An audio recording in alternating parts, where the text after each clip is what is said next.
నమస్తే, welcome to Telugu news. నేను గోపికృష్ణ. శంకర వెంకటేశ్వరరావు గారు ప్రముఖ రాజకీయ పరిశీలకులు సువేర గారు మనతో ఉన్నారు. ఆహ్వానిద్దాం. సువేర గారు నమస్కారం. సార్ నమస్కారం. సువేర గారు, నిన్న చూసే ఉంటారు, విజయసాయిరెడ్డి రాజ్యసభలో మాట్లాడింది. రాష్ట్రపతి ప్రసంగానికి ధన్యవాదాలు తెలిపే దీంట్లో మాట్లాడుతూ అనూహ్యంగా తెలంగాణ మీద విరుచుకుపడ్డారు. ఆయన తెలంగాణ మీద, in the sense Telangana Congress party మీద అనేక అబద్ధాలు చెప్పి 10 సంవత్సరాల తర్వాత అధికారంలోకి వచ్చింది, తొందరలోనే కూలిపోద్ది, 2029కి అసలు కాంగ్రెస్ ముక్త భారత్ లాగా అయిపోతుంది దేశం, తెలంగాణ ఇచ్చామని చెప్పుకుంటూ కూడా అధికారంలోకి 10 సంవత్సరాలు రాలేకపోయింది, మొన్న బోలెడన్ని అబద్ధాలు చెప్పి అధికారంలోకి వచ్చారు వాళ్ళు.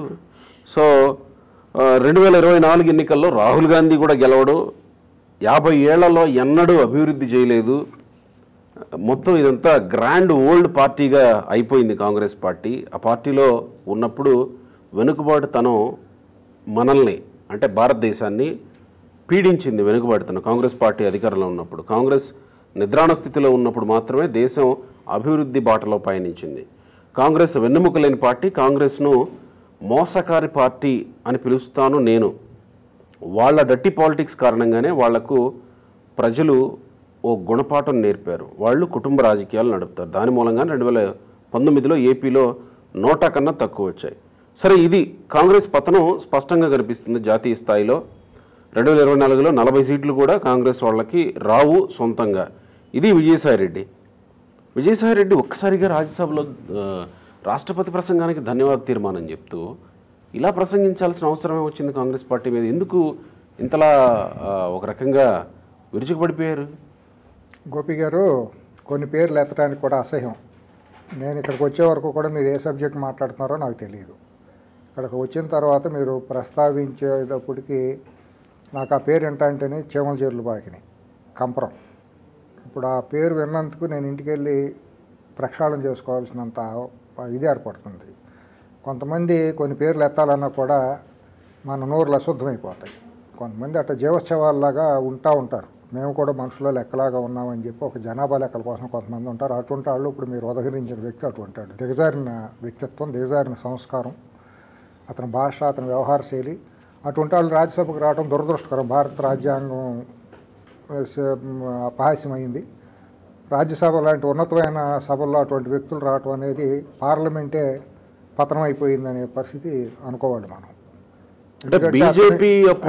చెప్తున్నా అతను భాష, ట్విట్టర్లో అతను ఉచ్చరించే భాష, అతను అంతకంటే నీచులు ఇంకెవరు భారతదేశంలో ఉండరేమో అనిపిస్తుంది. అక్షర జ్ఞానం లేని వాళ్ళు కూడా ఎవరో కూడా అంత కుసంస్కారంగా ఇంతవరకు చరిత్రలో ఎవరో మాట్లాడారు. అంత సంస్కారహీనుడి గురించి వాళ్ళు మాట్లాడటం నేను చాలా విచారం వ్యక్తం చేస్తున్నాను. అంటే సరే, అతను మాట్లాడిన మాటలు కానివ్వండి, అతను వ్యవహరించింది తన్నింటి వాసాలు లెక్కపెట్టే ద్రోహి. అతను మనుగడ కోల్పోయాడు. అతను సొంత పార్టీలోనే మనుగడ లేదు, చీత్కారాలకు గురవుతున్నాడు. ఆ మనుగడ స్ట్రగుల్ ఫర్ ఎగ్జిస్టెన్స్ కోసం ఏదేదో మాట్లాడితే చర్చలోకి వస్తాను, నా పేరు జాతీయ స్థాయిలోనో లేకపోతే కనీసం లోకల్గానే ఎవరో ఒకరు మాట్లాడి నేను బతికే ఉండానని అనిపించుకోవాలనే ప్రయత్నాల్లో ఒక భాగమే తప్పించి అతను మాట్లాడిన మాటల్లో అసలు పసలేదు.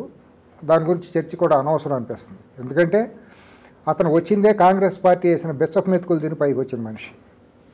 2004-2009 మధ్యలో కాంగ్రెస్ పార్టీ అధికారంలో ఉన్నప్పుడు, రాజశేఖర రెడ్డి ముఖ్యమంత్రిగా ఉన్నప్పుడు ఆ ప్రభుత్వాన్ని అపహాస్యం పాలు చేసి ప్రభుత్వాన్ని అడ్డం పెట్టుకుని అక్రమంగా దోసుకున్న సంపదకు దొంగలెక్కలు రాసిన వ్యక్తి అతను. ఆ రోజు కాంగ్రెస్ పార్టీ లేకపోతే ఈ మనిషి పేరు ఎవరికి తెలియదు, వాళ్ళకి తెలియదు.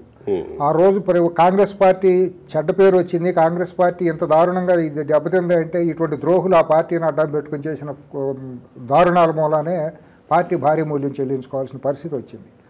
అటువంటి కాంగ్రెస్ పార్టీ నీడను చేరి కాంగ్రెస్ పార్టీ నీడన ఆ అధికారాన్ని అడ్డం పెట్టుకుని ప్రభుత్వాన్ని అడ్డం పెట్టుకుని అక్రమంగా లక్షల కోట్లు దోసేసుకుని ఆ దోసుకున్న డబ్బుకి దొంగలెక్కలు, దొంగ కంపెనీలు, సూట్ కేసు కంపెనీలు పెట్టి ఇతను చేసిన అక్రమాలు ప్రపంచ స్థాయిలోనే ఒక చర్చనీయాంశమయ్యే పరిస్థితి తీసుకొచ్చే దొంగలెక్కలు, సూట్ కేసు కంపెనీలు పెట్టడంలో ఇతను ఎంత తిట్టో అందరికీ తెలిసింది.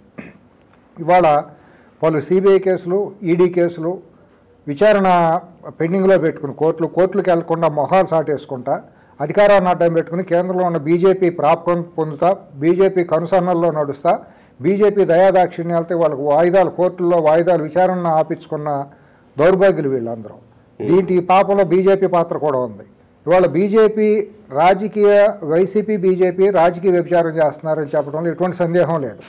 వాళ్ళకి తెలంగాణలో బీఆర్ఎస్తో అటువంటి అనైతికమైనటువంటి రాజకీయ వ్యభిచారమే చేశారు వీళ్ళందరూ కూడా. గత 5 ఏళ్లుగా ఈ 3 పార్టీలు చేసి తెలుగు జాతిని నిర్వీర్యం చేశారు. ఇవాళ మారుతున్న పరిస్థితుల్లో అక్కడ మనుగడ కోల్పోయే పరిస్థితి ఉంది ఆంధ్రప్రదేశ్లో. వాళ్ళు ఉన్న వైఎస్ఆర్సీపీ. కాబట్టి ఎక్కడ బీజేపీ వీళ్ళని వదిలేసి మళ్ళీ తెలుగుదేశం పార్టీకి వెళ్ళే అవకాశాలు ఉన్నాయి. నిన్నటి నుంచి మళ్ళీ చర్చ మొదలైందిగా. కాబట్టి చంద్రబాబుతో టచ్లోకి వస్తున్నారు. కాబట్టి ఇతను ఏంటంటే మోకాళ్ళ దండేసి అక్కడ బీజేపీకి ఢిల్లీలో మోకాళ్ళ దండేసి దేహి అని భిక్షాన్ దేహి అని దిగజారిపోయి వాళ్ళ ప్రాపకం పొందడం కోసం తిట్టాలంటే తెలుగుదేశాన్ని తిట్టడానికి అక్కడ ఏమీ లేదు. కాబట్టి కాంగ్రెస్ పార్టీనే తిన్నింటి వాసాలు లెక్క ఎట్టినట్టు కాంగ్రెస్ పార్టీనే పరోక్షంగా కాంగ్రెస్ తిడితే వాళ్ళ కన్సర్న్లో పడతామనే ఉద్దేశం. అది హౌ డేర్ అండి ఆంధ్రప్రదేశ్ తెలంగాణలో కాంగ్రెస్ పార్టీ కూలిపోతుంది, ప్రభుత్వం కూలిపోతుందని చెప్పడానికి. త్వరలోనే కూలిపోతుంది. వచ్చి చూడమనని చూద్దాం, ఇక్కడికి వచ్చి చేయమనని చూద్దాం, ఇతను బతికేంటో తెలుస్తారు. కాంగ్రెస్ పార్టీ వాళ్ళు ఏం తమాషా అనుకుంటున్నాడా? ఇన్నాళ్ళు గత 5 ఏళ్లుగా తెలుగు రాష్ట్రాన్ని తెలుగు జాతిని సర్వనాశనం చేసిన వాళ్ళలో ఒకడు. అక్కడ గంజాయి నిరంతరం గంజాయి ఒక కేంద్రంగా మారిపోయింది. భారతదేశంలోనే ఆంధ్రప్రదేశ్ అనేది ఒక గంజాయి కేంద్రంగా మార్చేసారు. దొంగ సారాన్ని ప్రభుత్వ అధీనంలోనే సారా ఒక స్పూరియస్ లిక్కర్ అంటే కల్తీ మద్యం కూడా కాదు, ఇంకా దారుణమైన రసాయనాలు కలిసినటువంటి మద్యాన్ని ప్రభుత్వం ద్వారా అమ్మిస్తే లక్షల కోట్ల రూపాయలు అక్రమంగా సంపాదిస్తున్నారు. ఓ పక్క ఇసుక మైన్లు అన్నీ దోసుకుంటా అంటే బీజేపీకి ఏమీ తెలియదా? ఈ దొంగ లెక్కలన్నీ రాయటం, ఈ సూట్ కేసు కంపెనీలు పెట్టడం, ఇది విదేశాలకో లేకపోతే ఇంకా ఢిల్లీ పెద్దలకో తరలించడంలో ఇప్పుడు మీరు మాట్లాడిన వ్యక్తి హస్తం ప్రమేయం లేదంటారా? ఇటువంటి జీవోత్సవాల గురించి మాట్లాడాలంటేనే సిగ్గుచేటు. అంటే ఇటువంటి జీవోత్సవాలు, ఇటువంటి పైరవికాలు, ఇటువంటి బ్రోకర్లు, ఇటువంటి పనికిమాలిన నేలబోరగాళ్ళు అందరూ రాజ్యసభకి వెళ్ళడం భారతదేశం చేసుకున్న దౌర్భాగ్యం. అది పార్లమెంట్ని ఇవ్వాలి. ఇటువంటి పనికిమాలిన వాళ్ళు ఎదవలందరూ అక్కడ రాజ్యసభలోనూ పార్లమెంట్కి వెళ్తున్నందుకు పసుపు నీళ్ళతో కడిగినా కూడా అది పాపంకరం పోదేమో అనిపిస్తుంది. ఇటువంటి దుర్మార్గులు ఇటు నీచంగా దిగజారి మాట్లాడటం, ఎవరు మమ్మల్ని ప్రశ్నించే వాళ్ళు లేరు. ఎందుకంటే ఎవరికాళ్ళు తరం చూపోతున్నారు. ఇతను మాట్లాడిన భాషకి, ఇతను కుసంస్కారమైన భాషకి ఏదో పెంట మీద గడ్డేస్తే మొహాన్ని చెందినట్టు ఎవరికాళ్ళు ఎందుకని వదిలిపెట్టడానికి విచ్చలవిడిగా రెచ్చిపోతున్నాడు. ఎవరు మాట్లాడేవాళ్ళు లేరని. ఒక్క మాట, వీళ్ళు మీరు అన్నట్టు బీజేపీ కోసం అంత బీజేపీ ప్రాపకం కోసం అంత పాకులాడుతూ ఉంటే బీజేపీని పొగడాలి అని అనుకుంటే, లేదా బీజేపీని నేరుగా కాంగ్రెస్ పార్టీని టార్గెట్ చేయొచ్చు. ఒకవేళ కాంగ్రెస్ పార్టీని కాంగ్రెస్ ముక్త భారత్ చేయాలనుకుంటే, లేకపోతే కాంగ్రెస్ పార్టీని ఓడించాలండి. ఈడెవడండి ముక్త భారత్ చేయడానికి? కాంగ్రెస్ ముక్త భారత్ చేయడం వీడెవడండి అసలు? హౌ డేరండి అంత మాట్లాడతాడండి? అతను భిక్ష, అతను పుట్టింది బతికింది ఇవాళ తింటాంది అంతా కూడా కాంగ్రెస్ భిక్ష మెతుకులు. కాంగ్రెస్ ముక్త భారత్ అంటే బీజేపీని నేరుగా కాంగ్రెస్ పార్టీని టార్గెట్ చేయొచ్చు. కానీ బీజేపీ అపాయింట్ చేసిన గవర్నర్ ఇక్కడ మొట్టమొదటి అసెంబ్లీ సమావేశాల్లో మాట్లాడుతూ 10 సంవత్సరాల తర్వాత తెలంగాణ ప్రజలు స్వేచ్ఛావాయువులు పీల్చుకుంటున్నారని బీజేపీ అపాయింట్ చేసిన గవర్నర్ అన్నారు. అవునండి, నిజంగా వాళ్ళు ఎవరు అనలేదు. నిజంగా ఇవాళ విజయసాయి రెడ్డికి ఏమొచ్చింది? ఇప్పుడు బీజేపీని పోయే కాలం వచ్చింది, గంగవేరులు ఎత్తాంది, వెన్నులో వణుకొస్తుంది అక్కడ ప్రభుత్వం. అదే వెన్నులో వణుకు రావడానికి కారణం ఏంటి? ఒకవేళ బీజేపీ ఏమన్నా ఇక మీదట మీకు సహకరించిన ఇదంతా ఇక మీదట ఉండదు అని ఏమన్నా చెప్పేసింది? ఏమన్నా కూడా బీజేపీ ఏమీ చేయలేదండి. బీజేపీ ఏం పెద్ద పీకుడు పార్టీ కాదు. బీజేపీ అడ్డం పడినంత మాత్రాన ఆంధ్రప్రదేశ్ లో ప్రజలు తీర్పు అదే కదా చర్చ ఉంది. ఇప్పుడు వైసీపీ మీరు అన్నట్టు అనైతిక సంబంధాలు ఉన్నాయి వాళ్ళ మధ్యలో, బీజేపీ సపోర్ట్ చేస్తుంది, లేకపోతే సంస్థలను ఉపయోగించుకుంటున్నారు, వ్యవస్థలను మేనేజ్ చేస్తున్నారు. మీరు ఇదంతా కాదండి, మీరు తప్పుదారి ఆలోచిస్తున్నారు. అతని ఆలోచన ఏంటంటే ఆంధ్రప్రదేశ్ లో గతం అయిపోయింది, ఇంకా ఆ చాప్టర్ ముగిసిన అధ్యాయం 2-3 నెలల అధికారం పోతుంది. తర్వాత ఎట్లాగో వీళ్ళు సిబిఐ కోర్టు గడప ఎక్కితే నిలబడాల్సిందే, తలంచుకుని నిలబడాల్సిందే, పిలిచినప్పుడు వెళ్ళి వాయిదాలకు నిలబడాల్సిందే, ఇంకా వాళ్ళు ఆపలేరు. కాబట్టి ఎట్లాగో అధికారం ఉంది కాబట్టి ఎన్నాళ్ళు ఆ అధికారాన్ని అడ్డం పెట్టుకుని ఇక్కడ ఆపుకుంటూ వచ్చారు. వాళ్ళ అధికారం పోయిన తర్వాత ఎన్నో రోజులు ఇంకా కోర్టు పోయి విచారణ వాయిదాలు జరగవు. అప్పుడు మళ్ళీ వచ్చేది కేంద్రంలో బీజేపీకి అవకాశాలు అనేది కొంతమంది రాజకీయ పరిశీలకులు అనుకుంటున్న మెజారిటీ వస్తుందనే భావనలో ఉన్నారు. కాబట్టి ఆ ప్రాపకం ఇంకా కొనసాగించాలంటే వాళ్ళకి దేహి అని వెళ్ళి వాళ్ళ దగ్గర మోకాళ్ళ దండేసి బానిసలుగా బతకాలి, వాళ్ళ ప్రాపకం పొందాలి. అప్పుడే వాళ్ళు కన్సర్న్లో పడితే ఏదో పానీలే అని ఉదారంగా వదిలేస్తారు అనేది. టీడీపీ జనసేన కూటమితో కలిసి వెళ్ళడానికి బీజేపీ ఏమన్నా సిద్ధమైందా? అందుకే వీళ్ళు ఒకటండి ఇప్పుడు ప్రాపకం కోసం ప్రయత్నిస్తున్నారు. సిద్ధమైన బీజేపీకి ఎవరి మీద ప్రేమ ఏమి లేదండి. ఇటు బీజేపీ, ఇటు బీఆర్ఎస్ మీదైనా, ఇటు వైఎస్ఆర్సీపీ మీదైనా వాళ్ళకి కావాల్సింది కేంద్రంలో సీట్లు.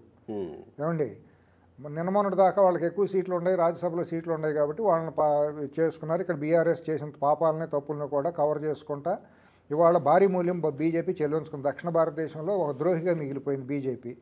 ఇవాళ వాళ్ళు కూడా ఆలోచించుకుంటారు, ఇన్నాళ్ళు మనం చేసిన పొరపాటు జరిగింది, తెలంగాణలో మన చేతుల దాకా వచ్చిందని పరాభవం పాలయ్యాము, కాబట్టి మనం పునఃసమీక్షించుకోవాలనేది వాళ్ళలో కూడా మొదలైందనేది మనం అనుకోవాలి. ఈ పరిస్థితుల్లో ఇటువంటి లంపెన్ పార్టీలతో పెట్టుకుని మనం తప్పు చేస్తున్నామనే ఆలోచనలోకి వాళ్ళు అంతర్మాత్రం చెందుతున్నారు, మేధోమాత్రం జరుగుతుంది బీజేపీలో. కాబట్టి వీళ్ళని ఎంత త్వరగా వదిలించుకోవాలనేది వాళ్ళ ఆలోచన. ఇక్కడ తెలంగాణలో కూడా బీఆర్ఎస్తో కలిసి వెళ్ళటం మూలాన బీజేపీకి వాళ్ళు వచ్చే లాభం ఏమీ లేదు. బీఆర్ఎస్ పూర్తిగా కుదేలైపోయిన పార్టీ, పునాదులే లేకుండా పేకమేడలాగా ఉన్న పార్టీ వాళ్ళ పేకమేడ కూలిపోయింది. ఇక నెడి తిరిగి అక్కడ ఆంధ్రప్రదేశ్లో వైఎస్ఆర్సీపీ కూడా మనుగడ కోల్పోయే పరిస్థితి వచ్చింది. అదేం పునాదులు ఉన్న పార్టీ కాదు, అది ఎక్కడి నుంచి కాంగ్రెస్ నుంచి ఎమర్జీ అయిన పార్టీ తప్పించి అదేమి పునాదులు జనాల్లో నుంచి వచ్చింది ఏం కాదు. దానికి కౌంటర్గా ఏమవుతుందంటే వాళ్ళు షర్మిల లాంటి వాళ్ళు కాంగ్రెస్లోకి వెళ్ళటం మూలాన కొద్దిగా వాయిస్ అనేది ప్రజల్లోకి వెళ్తుంది. ఏదైతే కాంగ్రెస్లో నుంచి వెళ్ళిన ట్రెడిషనల్ ఓటు బ్యాంకు అటు వైఎస్ఆర్సీపీకి రకరకాల కారణాలు వెళ్ళిందో అది గండిపడి మళ్ళీ వెనక్కి కాంగ్రెస్ వైపుకి వచ్చే అవకాశాలు కనపడుతున్నాయి. ఈ పరిస్థితుల్లో వాళ్ళు దిక్కుదోసన పరిస్థితుల్లో ఎవరో ఒకళ్ళు దేహి అనాలి. ఆ దేహ్యాన్ని ప్రసన్నం చేసుకునే పనిలో భాగంగా బీజేపీని కాళ్ళకు పట్టుకుని ఏలాడుతున్నారు. మీరే మాకు దిక్కేదో చేయాలని వాళ్ళ ప్రాపకం పొందడం కోసం పార్లమెంట్ సాక్షిగా ఇటువంటి అవాకులు చవాకులు పెట్టడం, ప్రభుత్వాన్ని కూల్చి. ఇప్పుడు ఈయన మీద కాంగ్రెస్ నాయకులు ఇక్కడ కేసులు వేస్తున్నారు. ఎట్లా ఎలాంటి చర్యలు ఉండే అవకాశం ఉంటుంది? ఏముంటాయండి, పార్లమెంట్లో మాట్లాడిన దాని మీద కేసులు పెట్టడం వల్ల వచ్చేది ఏమి ఉండదు. ఊరినే ఏదో ఐవాష్ తప్పించి దాన్ని అది మనకే తెలుసు. అయితే స్పందిస్తారు, కాంగ్రెస్ పార్టీ తప్పకుండా స్పందిస్తుంది. ఇటువంటి వాళ్ళని ఇట్లా ఇష్టానుసారంగా వదిలేస్తే ఇప్పుడు ఇతను మాట్లాడిన భాషను ఇవాళ ఇక్కడ బీఆర్ఎస్ వాళ్ళు మాట్లాడే భాష ఒకటిగానే ఉంది. అవును, బాల్కసుమన్ అందరూ దాంట్లో అందరూ ఇప్పుడు కేటీఆర్, హరీష్ రావు, ఈ కవిత వీళ్ళు మాట్లాడే భాష, ఇప్పుడు ఇతను మాట్లాడిన భాష, ఇదంతా ఒకే తాను ముక్కలు వీళ్ళందరూ కూడా. కాబట్టి వీళ్ళందరికీ ఏంటంటే వెళ్ళి సాగిలా పడాల్సింది బీజేపీనే, దేహి శరణం అని చెప్పి అడగాల్సింది బీజేపీనే. కాబట్టి బీజేపీ మా కొమ్ము కాస్తుంది, మాకు ఏదో రక్షణ ఇంకా. కాబట్టి దిగజారుడు రాజకీయాలు చేస్తున్నారు అనేది కాంగ్రెస్ మీద మాట్లాడక తప్పని పరిస్థితి. తప్పదు కాదు, వాళ్ళకి తప్పదు ఇంకా. ఎందుకంటే అక్కడ ఢిల్లీలో వాళ్ళకన్నా తల ఎగరేసి ఇమీడియట్గా తీసుకెళ్లి తిహార్ జైల్లో కుమ్మేస్తారు వాళ్ళని. వీళ్ళు చేసిన భాగవతాలన్నీ బయటకు వస్తాయి. విశాఖపట్నంలో చేసిన అరాచకాలు ఇవన్నీ రేపు విచారణ జరిగితే అన్నీ బయటకు వస్తాయి. కాబట్టి దాన్ని దృష్టిలో పెట్టుకుని బయటకు రావడం కోసం బీజేపీ ప్రాపకం పొందడం కోసం ఒకళ్ళకొకళ్ళు పోటీపడి బీజేపీ సంస్థాగతంగా బీజేపీ నాయకుల కంటే కూడా రెచ్చిపోయి వీళ్ళు స్థాయి మర్చి కానీ ఒక్క మాట సార్, ఇక్కడ బీఆర్ఎస్ నాయకులు మాట్లాడినా, విజయసాయిరెడ్డి మాట్లాడినా ప్రభుత్వం కూలిపోతుంది, ఇంకెంతకాలం ఉంటుంది, ఇలా మాట్లాడుతున్నారంటే ఏం అర్థం చేసుకోలేదు? ఏమన్నా కుట్ర ఏమన్నా జరుగుతుందా? కుట్ర లేదా, వాళ్ళది అవసరం లేదండి. వాళ్ళకి పోయే కాలం సంధికాలం అంటారు కదా, ఏదో పిచ్చి ప్రలాపనలు అనమాట. భారతదేశంలో ప్రజాస్వామ్యం వచ్చిన తర్వాత ఇట్లా ప్రభుత్వాలు వచ్చిన తర్వాత పడేయటం ఇష్టం అనుకున్నట్టు, వ్యక్తులు అనుకున్నట్టు, కొన్ని పార్టీలు అనుకున్నట్టు ఏమి జరగవండి. మార్పు అంటే జరగలేదని చాలా రాష్ట్రాలు జరిగినాయి ప్రభుత్వాలు కూలదోయటం. కానీ వాళ్ళు బీజేపీ కూలదోసే పరిస్థితిలో ఉంటుందని నేను అనుకోను. అలా కాదు సార్, నాకు వచ్చిన అనుమానం ఏంటంటే ఆల్రెడీ జగన్మోహన్ రెడ్డికి సంబంధించిన వ్యక్తులు కాంగ్రెస్ పార్టీలో కీలకమైన స్థానాల్లో ఉన్నారనే ఒక చర్చ అనేది కొంత ఎప్పటి నుంచో నడుస్తుంది కదా. కానీ వాళ్ళు కూడా ఈయన ఇంత కాన్ఫిడెంట్ గా పార్లమెంట్ లోనే మాట్లాడుతున్నాడు అంటే ఎక్కువ కాలం నడవదు అని. ఏమన్నా కేసీఆర్ వాళ్ళిద్దరికి, కేసీఆర్కి జగన్మోహన్ రెడ్డికి మిత్రత్వం ఉంది అని అంటారు కాబట్టి ఏమన్నా ప్లాన్ చేస్తున్నారా? అట్లా చెబితే బీఆర్ఎస్ లో ఉన్న వాళ్ళందరూ బీఆర్ఎస్ కేసీఆర్కి ఏమన్నా ట్రస్టెడ్ లెఫ్టినెంట్లా కాదుగా. మరి వాళ్ళు ఇటు రారా? ఎందుకు ఇటు 10 మంది పోతే అటు 20 మంది వస్తారు. తెచ్చుకుంటాం, 100% తెచ్చుకుంటాం. ప్రభుత్వాన్ని కాపాడుకుంటానికి శాశ్వతంగా కృషి చేస్తాం. ఎవరికంటే తక్కువ వీళ్ళు, ఎవరికంటే పీకుడుగాళ్ళు, ఎవరికంటే పోటుగాళ్ళు నీళ్ళు పడేస్తారు. పడేస్తే ఎవరు చూస్తా ఊరుకుంటారు? ఇవాళ 4 కోట్ల మంది ప్రజలు 10 ఏళ్ల పాటు నిరంకుశత్వాన్ని ఎదుర్కొని ఇవాళ నిజంగా గుండెల నిండా స్వేచ్ఛవాయులు పీల్చుకుంటూ స్వాతంత్రం మాకు ఇవాళే వచ్చిందన్నంత ఆనందంలో తెలంగాణ ప్రజలు ఉన్నప్పుడు రేవంత్ రెడ్డి కూడా నిజంగా ఎవడరా కూల్చేది, ప్రజలు తరిమి కొడతారు మిమ్మల్ని. అవును, ప్రజలు తరిమి కొడతారు వీళ్ళందరినీ. వాళ్లే కాదు, సహకరించిన వాళ్ళని, వాళ్ళకి మద్దతు పలికిన వాళ్ళు కూడా రోడ్ల మీద పడేసి కొడతారు ప్రజలు. ఈ 10 ఏళ్ల పాటు అరాచకం, నియంత్రణతో ఒకటే అన్ని రకాల దోపిడీలు, అన్ని రకాల విధ్వంసాలు జరిగినాయి. సామాజిక విధ్వంసం, ఆర్థిక విధ్వంసం, అన్ని విధ్వంసాలు జరిగినాయి. కానీ అట్లా ఏమన్నా కుట్ర జరిగే అవకాశం ఉందని మీరు అనుకుంటున్నారు? ఉండొచ్చు అండి, ఏది అతీతం కాదు, ఉండదని మనం చెప్పడానికి లేదు. ఒకవేళ వాళ్ళు 10 మంది పోతే ఇటు నుంచి 30 మంది వస్తానికి సిద్ధంగా ఉంటారు. ఈ గేమ్ ప్లాన్ ఎవరు ఎందుకు వదులుకుంటాం? Right sir, thank you.